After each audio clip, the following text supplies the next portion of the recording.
Dames en heren, welkom bij de tweede uitzending van 2015 van Venray in Bedrijf aan tafel. We hebben ook deze keer weer 3 heel bijzondere gasten.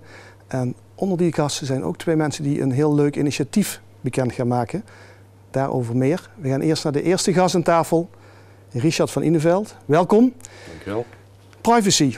Ja. Het is iets wat heel vanzelfsprekend is, maar waar heel veel bedrijven, en dat vind jij, zich onvoldoende druk over maken. Nou, niet alleen ik, maar ook de wetgever. Want? In bijvoorbeeld het regeerakkoord van het kabinet Rutte 2, wat inmiddels ons kabinet is, nog steeds, heeft men ook gemeend om de privacywetgeving toch wel extra kracht bij te zetten. Dat heeft geresulteerd als in eerste instantie in de meldplicht datalekken. Die is 10 februari door de Tweede Kamer goedgekeurd. Ligt nu voor in de Eerste Kamer en ik verwacht dat die nog voor het zomerreces van kracht zal worden. En wat betekent dat? De meldplicht datalekken is kort gezegd een meldplicht zoals we die eigenlijk al in de telecomwet kenden. Toen alleen voor telecombedrijven, nu voor groot en klein, overheid, private sector. Kortom, alle bedrijven moeten een datalek, wanneer die plaatsvindt, melden bij het College Bescherming Persoonsgegevens. En als je dat niet doet? Dan kunnen de boetes volgen. En dat was ook een van de voornemens van dit kabinet. Om het, en ik ga gelijk de nieuwe naam gebruiken, de autoriteit persoonsgegevens, zoals het college gaat heten, wanneer de meldplicht actief is, om die tanden te geven. En dat kan volgen in een bestuurlijke boete van €810.000 bij een overtreding. Ook van MKB-bedrijven? Ook voor MKB-bedrijven. Wat wil men daarmee bereiken? Dat de wet bescherming persoonsgegevens, zoals we die eigenlijk al sinds 2001 kennen, nageleefd wordt. En door de technische ontwikkelingen, en met name social media, internet, andere technologieën, is het gevaar voor onze persoonsgegevens eigenlijk in een stroomversnelling geraakt. En de huidige wetgeving is gebaseerd op een richtlijn uit 1995. Nou, toen begonnen we net een beetje met e-mail en internet was ook nog in opkomst. Maar nu is er gewoon een vereiste aan een strengere wetgeving. Waarbij ook nog opgemerkt kan worden dat vanuit de Europese Unie, ik verwacht volgend jaar, een Europese verordening komt voor gegevensbescherming. En dan lopen de boetes nog verder op. Hoeveel procent van de bedrijven in, laten we zeggen, Venray is op de hoogte van deze verandering in de wetgeving? Ik denk heel weinig. Heel weinig. Wat moeten ze doen? Zich vooral goed laten informeren. Ook bij een redelijk aantal bedrijven zal er in principe niet zoveel moeten veranderen. Bedrijven doen nu hun uiterste best om de privacy goed geregeld te hebben, maar mensen kennen gewoon de wet niet. Dat is helaas een vaststelling, maar is zo. Iedereen doet zijn best en soms handelen ze juist daardoor tegen de wet. Jij bent Privacy Protection Europe. Ja. Dat klinkt al ambitie uit, alleen de naamgeving al. Ja. Als we even van Europe naar Venray gaan, ligt daar ook, vind je voor jezelf dat ook een rol ligt om bedrijven te informeren en voor te lichten? Ja, dat denk ik wel. Ik ben vorig jaar met Privacy Protection Europe begonnen. En als eerste doelstelling die we hebben neergelegd is om de awareness bij de ondernemers, maar ook de particulieren, qua privacy te vergroten. En pas daarna gaan we verder denken. We hebben wel de plannen natuurlijk en we doen het ook al. Maar eerst die awareness vergroten. Dat er een breed publiek zich bewust wordt van de gevaren van privacy. En dus ook bewust worden dat ze goed met klantgegevens of personeelsgegevens of de persoonsgegevens die circuleren in een onderneming, dat ze daar gewoon zorgvuldig mee omgaan.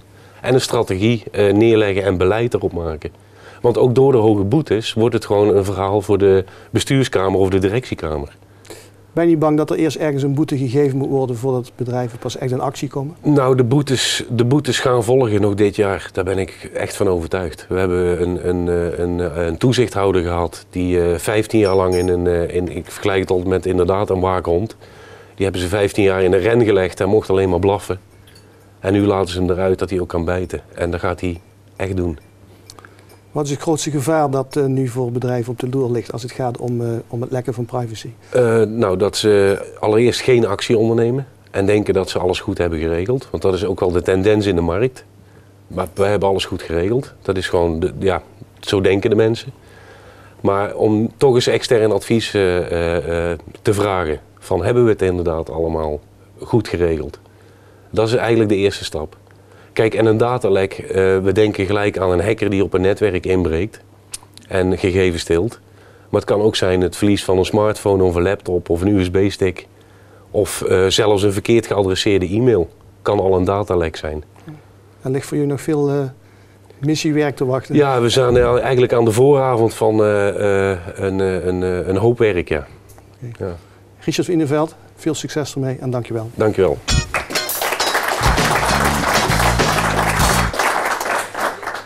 De tweede gasten aan tafel is een duo, Annemarie Goossens en Bart Everaerts. En als ik zeg duo, dan bedoel ik dat een duo dat samen onlangs een nieuw initiatief heeft gepresenteerd, TEDx. Wat houdt het in? Ja, TEDx is komt vanuit Amerika. Vanaf 1986 zijn ze begonnen met een sprekerscompetitie, zoals je het eigenlijk mag noemen. En een sprekerscompetitie met ideeën die het waard zijn om verteld te worden. Ideas World Spreading. En dat heeft een hele vlucht genomen. Het is inmiddels overgewaaid naar de hele wereld toe. En de X staat voor de regionale events die georganiseerd worden. En zo is TEDx Venlo een event wat georganiseerd wordt door TEDx Venlo. En wij zijn betrokken bij een voorronde. Dus wij mogen niet zeggen dat wij een TEDx organiseren, maar wij organiseren dus een voorronde met het ultieme doel om een spreker vanuit deze regio een platform te bieden in Venlo. Dus dat is jullie uitdaging om met een hele goede kandidaat uit Venray te komen die in Venlo de show gaat stelen? Uit deze omgeving. Ja. Deze omgeving. Mag ik het zo zeggen? Zeker. Dat zou mooi zijn. Ja, zeker. Hoe gaan jullie dat aanpakken? Nou, we gaan een sprekersronde gaan wij houden in Venray, 25 juni aanstaande. We hebben afgelopen 26 maart hebben we de aftrap gegeven tijdens de verkiezing van de starter van het jaar. Mensen kunnen zich aanmelden. Het hoeven geen ondernemers te zijn. Het kan ook de buurman zijn die een leuk idee heeft of een mooie visie. Het kan iemand uit de politiek zijn, het kan een student zijn. Dus iedereen is welkom. Kan zich aanmelden via de site www.breakingthroughborders.com. Your Borders. Ja, dat is weer net omdat degene zijn eigen grenzen natuurlijk ook doorbreekt. Ja. Daar kan zijn motivatie, zijn idee spuien. Dan wordt er gekeken of het idee aanslaat. Wanneer de organisatie vindt dat dat iets is om een podium te bieden, dan mag die persoon een pitch opnemen en insturen van 2-3 minuten. Uiteindelijk, wanneer het een leuk idee is, dan zal diegene tijdens de voorronde in Venray een podium hebben. En is het ingekaderd waar het over moet gaan? Nee, het kan. Wij hebben in Venlo zijn wij het afgelopen jaar geweest. Daar hadden ze de eerste sprekerscompetitie of sprekerscompetitie, een TEDx-event. En het was heel divers. En het leuke ervan is, ik ben zelf ooit een keer door Simon Sinek, degene die het misschien kennen, moet maar eens een keer kijken op internet op www.ted.com. Dat is een verhaaltje over de Golden Circle, van waaruit je eigenlijk zeg maar kunt ondernemen. En ik heb er zelf heel veel bij gehad. Het is heel leuk, het is inspirerend. En als het verhaal maar inspirerend is, maar het moet wel in het Engels verteld worden. Het moet in het Engels verteld worden? Ja, alles gaat in het Engels. En je hebt een x-aantal minuten denk ik, of niet? Of is dat niet zo? 3 minuten. 3 minuten? Ja. Dus 3 minuten moet je een fantastisch verhaal kunnen vertellen wat inspireert. Ja. En enige vaardigheid in de Engelse taal is wel meegenomen. Ja, er wordt ook beoordeeld op spreekvaardigheid Engels, de talenkennis en eigenlijk ook dus zoals je je presenteert, presentatietechnieken. Het idee moet uniciteit hebben, moet uniek zijn en je moet ook als spreker daar wel durven en kunnen staan. Maar er is wel een coach. Er is een coach aanwezig die dat... Waar is bij jullie dat idee ontstaan dat te gaan doen? Nou, wij zijn beide aanwezig geweest afgelopen november bij TEDx Venlo. En wij waren ontzettend verrast door de sprekers al daar en zijn ook ontzettend enthousiast daarvan geworden. Wij zitten beide in het bestuur van Business Vision Venray en hebben daar eigenlijk dat idee gespuit. En vanuit Business Vision is toen het idee ook opgepakt om dat hier in Venray te gaan organiseren. En we hebben contact opgenomen met de organisatie van TEDx Venlo. En ja, die vonden dat een heel leuk initiatief. Zeker ook omdat ze het breder willen gaan trekken dan alleen regio Venlo. Dus het zou best kunnen dat volgend jaar misschien er een volwaardige editie Venlo-Venray is? Denk het niet, vanwege het feit dat je eigenlijk je moet voldoen aan heel veel voorwaarden om je TEDx Venlo te kunnen noemen. En ze hebben nu een licentie voor afgelopen jaar gehad en ook voor dit jaar. En wil je een TEDx Venray opstarten, dan heb je zo'n stapel papieren door te werken. Dat wordt allemaal bekeken live, ook de TEDx event wordt bekeken live vanuit Amerika. Ja. Dus er wordt meegekeken dat het ook voldoet aan die criteria dat je een inspirerende verhalen kunt vertellen. Ja. En wat gloort er aan de horizon als je daaraan mee mag doen straks? Als je door de voorrondes in Venray komt? Denk ik. Ja. Nou, wat wij al vernomen hebben is van de sprekers afgelopen november bij TEDx Venlo. Ja. Er zijn er 4 van uitgenodigd inmiddels door Amerika. Om hun idee daar verder zeg maar, gestalte te geven. Dus de weg naar de eeuwige roem die begint op 25 juni in Venray? Hopelijk, ja. En nogmaals, iedereen mag meedoen? Die mag meedoen, die een leuk idee heeft of een bepaalde visie heeft die graag wil delen. Graag. En dan via een videoboodschap insturen? Eerst aanmelden via Eerst de site. aanmelden. Ja. Ja. En mag er 1 uit deze regio meedoen? Of 2? Of is dat Wellicht niet meer. totaal? Ja. Ja, dus als wij hele goede kandidaten hebben. Maar het kan ook zijn van een student uit, ik noem maar Nijmegen, die zich aanmeldt, die graag hier mee wil doen. Welkom. Ja. En jullie hebben ook nog een verrassing voor iemand? Ja. En die zit daar in de camera, achter de camera te kijken. Vertel eens. Rob, jammer dat je ziek bent, maar we hadden eigenlijk een verrassing voor jou. Het thema van de voorrondes is Breaking Your Borders. En wij vroegen ons eigenlijk af van hoe is het met jouw Engels gesteld? En bij deze zouden we je graag willen uitnodigen om de voorronde hier in Venray te presenteren. Dus bij deze, en wij horen graag van je. Nou Rob, je weet wat je te doen staat. Annemarie Goossens en Bart Everaerts, dankjewel. Heel veel succes met de voorronde op 25 juni. En iedereen die een fantastisch verhaal heeft, dat goed kan vertellen in het Engels, naar de website gaan, inschrijven en meedoen. Ja. Prima. Dankjewel. Bedankt.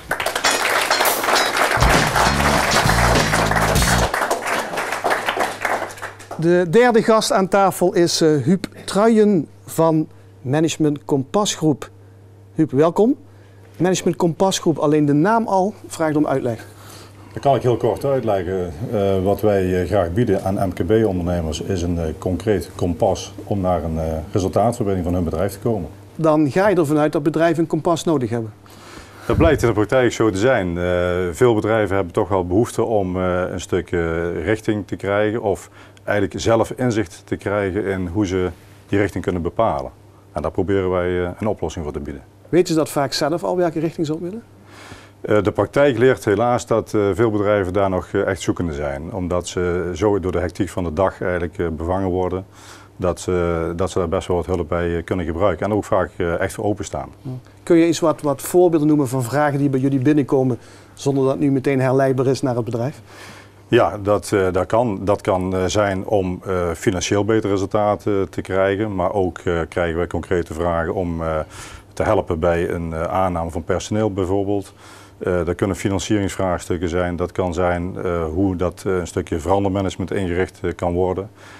Nieuwe producten op de markt te zetten, een stukje marketing in te richten voor een bedrijf. Eigenlijk in de volle breedte van het ondernemen komen vragen naar ons toe. Gaat dat altijd 1 op 1? De vragen die komen 1 op 1 binnen. Wat wij wel bieden aan ondernemers om ook in klassikaal verband wat wij noemen de MKB Ondernemers Academy in te richten. En dan worden al die facetten van het ondernemen in volle omvang verder toegelicht. En krijgt de ondernemer ook de kans om op basis daarvan al zijn eerste ondernemingsplan te creëren. En door de onderlinge interactie die de ondernemers met elkaar hebben, ontstaan eigenlijk hele leuke kruisbestuivingen. En wat doe je nou als er 2 bedrijven in die academy zitten die in het dagelijks leven concurrent van elkaar zijn? Nou, de praktijk leert dat dat bijna niet voorkomt en dat zelfs ondernemers waarvan je zou verwachten dat ze elkaar beconcurreren, eigenlijk ook erg openstaan om van elkaar te leren. Dus dat probleem dat komt in de praktijk eigenlijk niet echt voor. Ja. Merk je dat bedrijven en ondernemers een soort drempel over moeten om aan jullie te vragen van help ons, want we kunnen het zelf niet? Natuurlijk zijn ondernemers vaak trots. Aan de andere kant zijn er veel ondernemers die zoveel eigen inzicht hebben dat ze ook graag zich openstellen om geholpen te worden. Zit die synergie die je net vertelde van klassikaal, zit die ook in het feit dat het tot verrassende combinaties komt tussen ondernemers die elkaar eigenlijk in het dagelijks leven nooit tegenkomen omdat ze in een andere branche werken? Ik zou zeggen alleen maar, want ze komen uit verschillende branches meestal, ze komen uit verschillende plekken en ze ontmoeten elkaar daar, ontdekken dingen die ze van elkaar kunnen leren en dat geeft een enorme leuke interactie. Hoe lang duurt zo'n traject? Het traject bestaat uit 8 modules, 4x2 van 3 uur en met veel interactie, veel oefeningen ook. Dus het is niet alleen maar luisteren naar de docent, maar ook echt concreet bezig zijn. En dat over een periode dus van 8 weken. Ja. Er moet wel een concrete vraag zijn om deel te kunnen nemen. Nee, het is als je dus open staat als ondernemer om je verder te ontwikkelen. En het zijn vaak ook ondernemers die al een tijdje bezig zijn en in de praktijk tegen vragen zijn aangelopen. Die kunnen zich allemaal aanmelden bij ons. Houden jullie de bedrijven ook een soort spiegel voor? We zullen zeker ook af en toe zeg maar confronterend bezig zijn. Ja. In een positieve zin uiteraard. Maar dat is dan een soort quickscan die je maakt? Ja, wij maken ook een quickscan voor bedrijven om bloot te leggen waar dat zij zeg maar, met het minste inspanning het grootste effect op hun resultaat kunnen bereiken. Ja. Merk je vaak dat bedrijven dat eigenlijk ook wel weten van zichzelf, maar nu bevestigd worden door jullie conclusie? Of is dat toch nou, dat is toch heel verrassend dat er elementen uitkomen waar de ondernemer nog niet aan gedacht had. Dus dat geeft vaak verrassende effecten en inzichten en veel energie aan de ondernemer om ook dan daadwerkelijk wat aan te gaan doen. Waar wordt die academy gegeven? Die geven we hier in Venray, bij ons op kantoor. En dus heel praktisch, met een lekker hapje en drankje tussendoor, even pauzeren, dat er ook gelegenheid is om te netwerken met elkaar. Dus gewoon hier in de buurt, om de hoek. En waar kunnen de bedrijven meer informatie vinden? Ze kunnen zich melden bij de Management Kompasgroep op de website www.managementkompasgroep.nl en dan zullen wij graag verder informatie verschaffen en uiteraard de aanmelding in ontvangst nemen. Tot slot, wat is de grootste uitdaging voor bedrijven als ze bij jullie op de deur kloppen? Dat is vaak toch een verandering die ze tot stand willen brengen. Dat kan zijn financieel, dat kan zijn het op de markt zetten van een nieuw product. En hoe je dat dan tot stand brengt. De ideeën zijn vaak heel goed, maar om het daadwerkelijk in de praktijk ook te realiseren, dat is vaak het probleem. Oké. Huub Truijen, dankjewel voor je komst. En als we het toch hebben over dingen in de praktijk realiseren, dan gaan we natuurlijk ook wel kijken naar chef-kok Hans, wat hij in de praktijk heeft klaargemaakt.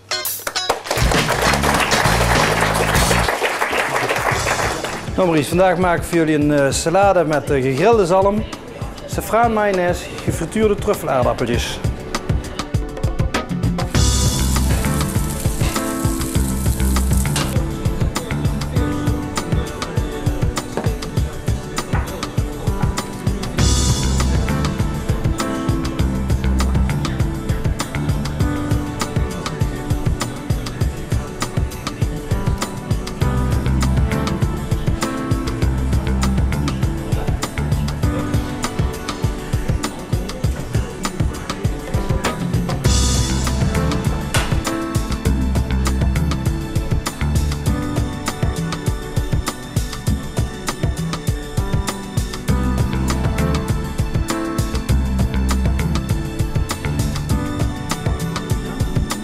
Ik wens jullie een smakelijk eten.